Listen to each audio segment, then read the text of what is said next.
രാത്രി എൻ്റെ കയ്യിൽ കിട്ടിയ ഒരു വീഡിയോ ആണ് കേട്ടോ. ഒരുപാട് ലേറ്റായിട്ട് കിട്ടിയോണ്ട് തന്നെ ഇന്നിടാന്ന് കരുതി. ഇന്നാണെങ്കിൽ വിട്ടും പോയി.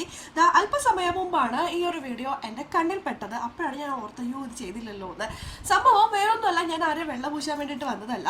ഇത് കണ്ടപ്പോൾ എനിക്ക് തോന്നി എന്തെവിടേക്കോ ഒരു ജെനുവിനിറ്റി ഫീൽ ചെയ്തു. അതെന്തോ ആയിക്കോട്ടെ. ഇപ്പോൾ പറയുകയാണെങ്കിൽ ബിഗ് ബോസ് എന്ന് പറയുന്ന ഷോ കഴിഞ്ഞു. പക്ഷേ ഈ സീസണിന് ഭയങ്കര പ്രത്യേകതയാണ്. ഒന്നാമത്തെ കാര്യം വിന്നറെ അംഗീകരിച്ചിട്ടില്ല എന്നുള്ളതാണ്. മറ്റൊരു കാര്യം എന്ന് പറഞ്ഞിട്ടുണ്ടെങ്കിൽ ഇപ്പോഴും ഷോ നടന്നുകൊണ്ടിരിക്കുകയാണ്. പക്ഷെ നമുക്ക് ലൈവ് കാണാൻ പറ്റുന്നില്ല. ഇടയ്ക്ക് അവിടെ ഇവിടേക്ക് ഇങ്ങനെ ന്യൂസ് കേൾക്കുന്നല്ലാണ്ട് ലാലേട്ടൻ വരില്ല ഓരോന്ന് വീക്കെൻഡിൽ വന്ന് സംസാരിക്കാനായിട്ട്. അവർ തന്നെ ഓരോരുത്തരെ വന്ന് ലൈവിൽ വന്ന് അവരുടെ കാര്യങ്ങളൊക്കെ പറയുന്നു. അതൊക്കെ ആയിട്ട് ഇങ്ങനെ ഷോ മുന്നോട്ട് പോയിക്കൊണ്ടിരിക്കുകയാണ് കേട്ടോ.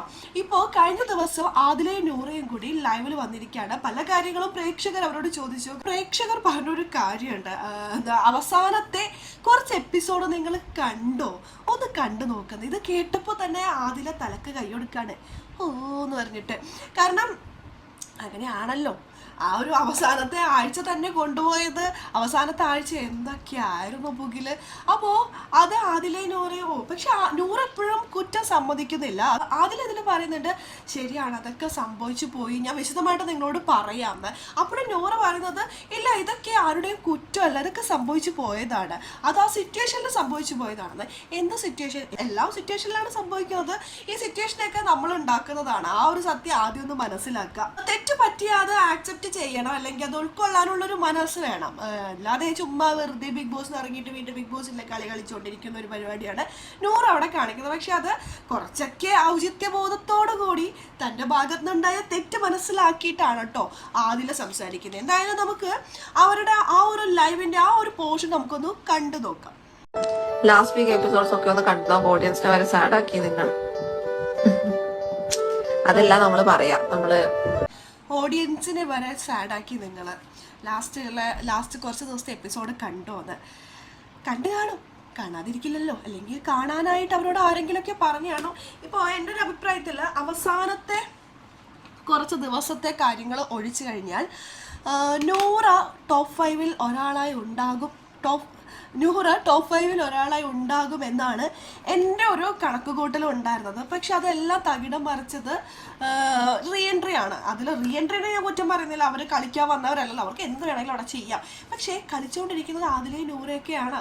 അപ്പോൾ അവരാണ് ചിന്തിക്കേണ്ടത് ഇതിപ്പോൾ ഇങ്ങനെയാണ്, നമ്മളിങ്ങനെ ഹാൻഡിൽ ചെയ്യണം എന്നുള്ളത്. ഔചിത്യബോധത്തോടു കൂടി അവർ സംസാരിക്കുകയായിരുന്നു. എനിക്ക് തോന്നുന്നു കട്ടപ്പട കുത്ത് കിട്ടിയത് അനുമോൾക്ക് മാത്രമല്ല ആദിലേക്കും നൂറയ്ക്കും കിട്ടിയിട്ടുണ്ട്. ഇപ്പോൾ പുറത്തിറങ്ങിയിട്ട് അവർ അതിനെക്കുറിച്ച് പറയുന്നു, അത് മനസ്സിലാക്കുന്നു, അങ്ങോട്ടും ഇങ്ങോട്ടും അൺഫോളും കാര്യങ്ങളൊക്കെ ചെയ്യുന്നു.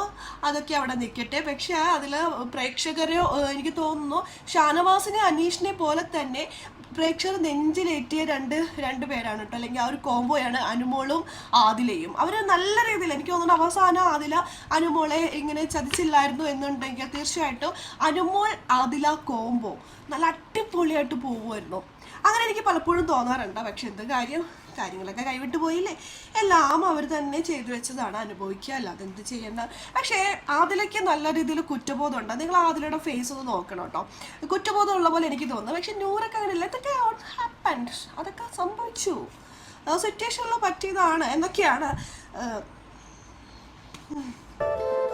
ഞാൻ ഒരു കാര്യം ഞാൻ പറയാ, ആരെയും മിസ്റ്റേക്ക് അല്ല, it all happens due to a situation. അല്ല എനിക്ക് പാർട്ട്ണർ പറയുന്നുണ്ട് ആദിലൊക്കെ എന്തോ കുറച്ചൊക്കെ പുറത്തിറങ്ങിയപ്പോ എല്ലാ കാര്യങ്ങളും കണ്ടു കേട്ടും കുറച്ചൊക്കെ കാര്യങ്ങൾ മനസ്സിലായിട്ടുണ്ട്. ആള് പറയുന്നത് മിസ്റ്റേക്ക് സമ്മതിക്കുക. പക്ഷെ ഇപ്പോഴും നൂറ മിസ്റ്റേക്ക് അത് ഇപ്പോഴും പറയുന്നത്. എന്റെ അഭിപ്രായം എനിക്ക് പറഞ്ഞുകൂടെയെന്ന് പറഞ്ഞോളാം. ഇല്ല, ഞാൻ എന്റെ ഒപ്പീനിയൻ അല്ലേ പറയുന്നത്. വാട്സ്ആപ്പ് പറയാ ആരുടെയും മിസ്റ്റേക്ക് അല്ല, മിസ്റ്റേക്ക് ആണ്. ഇല്ലല്ല, എനിക്ക് തോന്നിയ കാര്യമാണ്. ലൈക്ക് അതിന്റെ ഉള്ളിലാണ് നമുക്ക് ആർക്കും എന്താ പറയാ ചെയ്തിട്ടുണ്ട്. പിന്നെ മിസ്റ്റേക്ക് അല്ലെന്ന് പറയുന്നതിന്റെ അർത്ഥം. പക്ഷെ എല്ലാ ഒരു സിറ്റുവേഷനിൽ ഉണ്ടാവുന്ന അതിന്റെ ഉള്ളിലാണ്. അപ്പോ അങ്ങോട്ടും ഇങ്ങോട്ടും നമുക്കൊന്നും അറിയില്ല. നമ്മൾ അങ്ങോട്ടും ഇങ്ങോട്ടും ഒന്നും അറിയില്ലെങ്കിൽ മിണ്ടാതിരിക്കുക. എന്തിനാണ് ഇല്ലാത്ത കാര്യങ്ങൾ പടച്ചു വിട്ടത്, പച്ചക്കള്ളങ്ങൾ പറഞ്ഞത്. പകല് പോലെ വ്യക്തമായാണ് നിങ്ങൾ പറഞ്ഞതെല്ലാം പച്ചക്കള്ളാണെന്ന്. അപ്പൊ നൂറയൊക്കെ ആണെങ്കിൽ എന്ത് കളിയാണ് അവസാനം കളിച്ചത്, അതുകൊണ്ടല്ലേ നൂറ ഇങ്ങനെയൊക്കെ പറയുന്നത്. ഇപ്പൊ അതിലത് മനസ്സിലാക്കുന്ന ഒരു പക്ഷേ പുറത്തിറങ്ങിയപ്പോൾ അത്യാവശ്യം നല്ല രീതിയിൽ നെഗറ്റീവ് ഉണ്ടെന്ന് റിയലൈസ് ചെയ്തപ്പോൾ ആള് കുറ്റസമ്മതം നടത്തുന്നതായിരിക്കാം. കാര്യങ്ങളാണ്. നൂറ കഴിഞ്ഞാൽ ബിബിയുടെ ഉള്ളിൽ ആരെയാണ് കൂടുതൽ ഇഷ്ടം? ഒരാളെ പറയാ, മനസ്സ് തുറന്ന് പറയുക ആ നെയിം. ഇവള് കഴിഞ്ഞ ഞാൻ പറഞ്ഞല്ലോ, എനിക്ക് അനുമോളെയാണ് ഇഷ്ടം. എന്നെ ഇഷ്ടമാണോ ഇല്ലെന്നൊന്നുമല്ല, അങ്ങോട്ട് എനിക്ക് ഇഷ്ടമാണ്. ഇങ്ങനെയല്ലല്ലോ പറഞ്ഞത്. ആദില അവസാന ദിവസങ്ങളിൽ പറഞ്ഞത് ഓർക്കുന്നുണ്ടോ? നിന്നെപ്പോലത്തെ ഒരു കള്ളിയെ, നീ കള്ളിയാണ്, നിന്നെപ്പോലത്തെ കള്ളിയെ ഇത്രയും നാൾ ഫ്രണ്ട്ഷിപ്പ് കൂടിയല്ലോ എന്ന് ഓർത്തിട്ടാണ് എനിക്ക് ഇപ്പോൾ ഒരു കുറ്റബോധം തോന്നുന്നത്. പല കാര്യങ്ങളും ഞാൻ റിയലൈസ് ചെയ്ത് എന്നൊക്കെ പറഞ്ഞിട്ടുണ്ട്. ആ അവസാന താഴ്ചകളിൽ എന്തൊക്കെ പുകിലാണ് കാണിച്ചത്. ഇപ്പോൾ പറയാണ് എനിക്ക് എൻ്റെ പാർട്ട്ണർ നൂറ് കഴിഞ്ഞാൽ പിന്നെ അനുമോളാണ് അവിടെ വലുതെന്ന്. പക്ഷെ അനുമോളേക്കാൾ വലുത് ശൈത്യാണെന്നൊക്കെ പറഞ്ഞൊരു കാലമൊക്കെ ഉണ്ടായിരുന്നു. പുറത്തിറങ്ങിയ ശേഷം അതിലെ പല സത്യങ്ങൾ മനസ്സിലാക്കിയതായിരിക്കാം. എന്തോ തെറ്റുകൾ പറ്റും, മനുഷ്യനല്ലേ, അത് തെറ്റുകൾ പറ്റുക എന്നുള്ളതല്ല മനുഷ്യ സഹജമാണ്. അതൊക്കെ മനസ്സിലാക്കി തെറ്റ് തിരുത്തുക എന്നുള്ളതാണ്. എന്നാലും അനുമോളോട് ഭയങ്കര സ്നേഹം എന്നൊക്കെ പറയുന്നു. പക്ഷെ എനിക്ക് തോന്നുന്നില്ല ഇനി അനുമോള് അവരെ വിശ്വസിക്കുമെന്ന്. വിശ്വസിച്ചാലും അനുമോളുടെ കൂടെ ഉള്ളവരുണ്ടല്ലോ, അതായത് അനുമോൾക്ക് സുഹൃത്തുക്കളൊന്നും നല്ലതില്ലെന്ന് ഇവർ പറയുന്നുണ്ടെങ്കിലും അനുമോൾ എന്ത് പ്രശ്നം വന്നാലും കൂടെ നിൽക്കാനായിട്ട് ഒരുപാട് സൗഹൃദ വലയം അനുമോൾക്ക് ഉള്ളത് കൊണ്ട് തന്നെ അവരാരും ഇനി ഇവരായിട്ടുള്ള ഒരു റിലേഷൻ അല്ലെങ്കിൽ ഫ്രണ്ട്ഷിപ്പ് ആയിക്കോട്ടെ കൂടെ കണ്ടിന്യൂ ചെയ്ത് കൊണ്ടുപോകാൻ നമുക്കറിയില്ല അവരുടെ കാര്യങ്ങളൊന്നും. എന്നാലും ഉണ്ടാകാൻ സാധ്യതയില്ലെന്നാണ് തോന്നുന്നത്. ജസ്റ്റ് ഒരു ഹായ് ബൈ ഫ്രണ്ട്. എനിക്ക് തോന്നുന്നു ഇതേ ഒരു സമയത്ത് എനിക്ക് ഓർമ്മ വന്നത് അനുമോളുടെ ഒരു ഫ്രണ്ട് ആള് വന്നിട്ട് ഇപ്പോൾ ദുബായിലൊക്കെ പോയിരിക്കുന്നത് ഫ്രണ്ടിൻ്റെ കൂടെയാണ്. ആൾ വന്നിട്ട് പറഞ്ഞത് ഞാൻ ഓർക്കുന്നു, ആദില നൂറ ഈ സമയത്ത് പറയാൻ പാടില്ലാത്തതാണ്, പക്ഷേ നിങ്ങൾ നല്ലൊരു ഫ്രണ്ടിനെയാണ് നിങ്ങളത് വേണ്ടെന്ന് വെച്ചത്. അത് നിങ്ങൾ ഒരു കാലത്ത് നിങ്ങളതിന് എന്താ പറയുക പശ്ചാത്തപിക്കും എന്നുള്ളത്. അത് അധികം കാലതാമസമൊന്നും വേണ്ടി വന്നില്ല. ഏതാനും ദിവസങ്ങൾ, മാസങ്ങൾ എന്ന് പറയാൻ പറ്റില്ലല്ലോ, ആയിട്ടില്ലല്ലോ, ഏതാനും ദിവസങ്ങൾക്കുള്ളിൽ തന്നെ അവർക്ക് ആ സത്യം മനസ്സിലാക്കി. അനുമോളെ പോലെയുള്ള ഒരു ഫ്രണ്ടിനെ നഷ്ടപ്പെടുത്തിയത് വലിയൊരു നഷ്ടമാണെന്ന്. അത് ഇവർ മാത്രമല്ല അവിടെയുള്ള പലരും മനസ്സിലാക്കിയിട്ടുണ്ടെന്ന് തോന്നുന്നു. എങ്കിലും എല്ലാവർക്കും അത് തുറന്നു പറയാൻ ഉണ്ടാവുമല്ലോ, മനസ്സിലൊരു നമുക്ക് തോന്നും അയ്യോ അവളായിട്ടുള്ള ഒരു ഫ്രണ്ട്ഷിപ്പ് കളയണ്ടായിരുന്നു എന്നൊക്കെ പലർക്കും തോന്നിയിട്ടുണ്ടാവും. എനിക്ക് ഉറപ്പാണ് തോന്നിയിട്ടുണ്ടാവും. പക്ഷെ അതൊക്കെ തുറന്ന് പറയാനായിട്ടേ നമ്മൾക്കൊരു മനുഷ്യരല്ലേ, ഒരു മടി ഉണ്ടാവുമല്ലോ. അങ്ങനെ ഒരു മടിയുള്ള പോലെ എനിക്ക് തോന്നി. പക്ഷെ അതിലൊക്കെ അങ്ങനെ ഒരു മടിയില്ല. അതിൽ പറയുന്നുണ്ട് അനുമോളെ തന്നെയാണ്, ആ ഫ്രണ്ട്ഷിപ്പ് വേണം എന്നുള്ളത്. അത് അനുമോൾ എന്നെ ഇഷ്ടപ്പെടുന്നുണ്ടോ ഇല്ലയോ എന്നുള്ളത് ഞാൻ നോക്കുന്നില്ല, എനിക്ക് ഇഷ്ടമാണെന്ന്. പക്ഷെ അനുമോൾക്ക് ഇഷ്ടമൊക്കെ ആയിരിക്കും, പക്ഷേ ഒരിക്കലും എനിക്ക് തോന്നുന്നില്ല ഇതിനൊരു ഫ്രണ്ട്ഷിപ്പ് ഉണ്ടാകും എന്നുള്ളത്. ഞാനും ആ ഒരു ഫ്രണ്ട്ഷിപ്പ് കാണാൻ നിലവിൽ ആഗ്രഹിക്കുന്നില്ല. എങ്കിൽ പോലും ആദിലയുടെ ഈ ഒരു തുറന്നു പറച്ചിൽ അല്ലെങ്കിൽ ഈ ഒരു പശ്ചാത്തപിക്കുന്ന ആ ഒരു ഫേസ് കണ്ടപ്പോൾ അയ്യോ ഒന്ന് എനിക്കൊരു പാവം തോന്നി.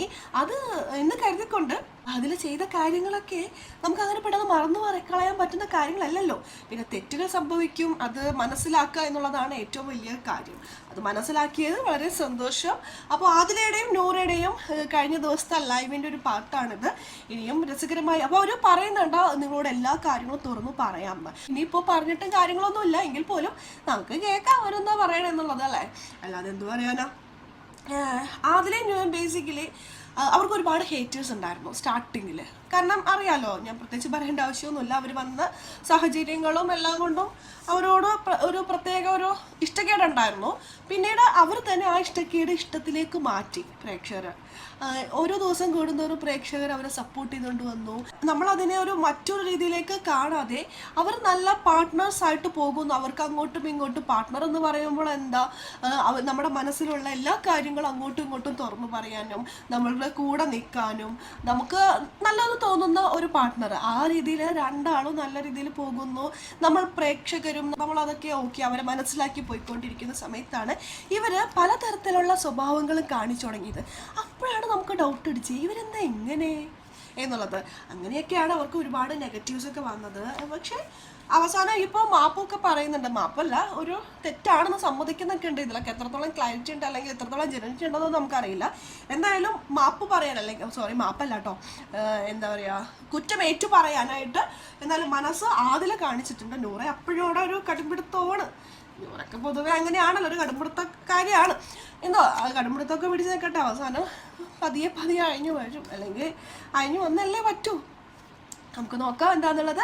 അപ്പോൾ ഇവരുടെ ലൈവിന് ചെറിയൊരു പാർട്ടാണ്. ഇനിയും സത്യങ്ങൾ പറഞ്ഞുകൊണ്ട് ഇവർ പുറത്തേക്ക് വരും എന്ന് പറയുന്നു, ലൈവിൽ വരും എന്ന് പറയുന്നു. നമുക്ക് നോക്കാം എന്തൊക്കെയാണെന്ന് എല്ലാം കാത്തിരുന്ന് തന്നെ കാണാം. അപ്പോൾ അതിൻ്റെ അപ്ഡേഷൻ കാര്യങ്ങൾ നമ്മുടെ ഈ ചാനലിലുണ്ടാവും കേട്ടോ. അപ്പോൾ നമുക്ക് അടുത്ത വീഡിയോ ആയിട്ട് കാണാം. അതുവരെയൊക്കെ എല്ലാവർക്കും